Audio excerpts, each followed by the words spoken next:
semuanya, kembali lagi di channel Neza Zakia. Di video kali ini aku membuat jus susu kurma. Ini bagus banget untuk stamina di saat kita berpuasa.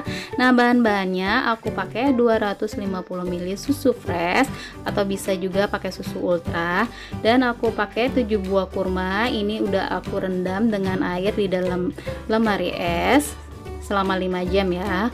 Nah, ini gampang banget, tinggal kita masukkan aja ke dalam blender kurma dan susunya, lalu kita blend sampai halus.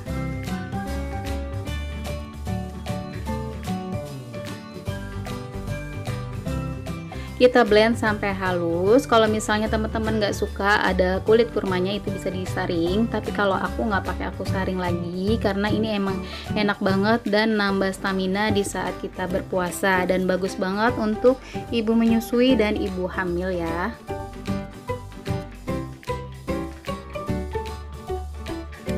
Lalu kita tuang ke dalam gelas. Ini emang aku udah porsiin 1 gelas setiap hari untuk aku minum, kurang lebih 250 ml.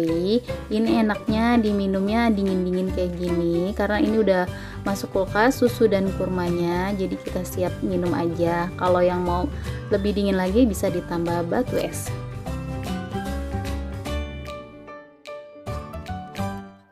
Nah, ini dia jus susu kurmanya udah jadi. Semoga videonya bermanfaat untuk teman-teman yang sedang berpuasa. Jangan lupa untuk di like, komen, dan di subscribe. Terima kasih.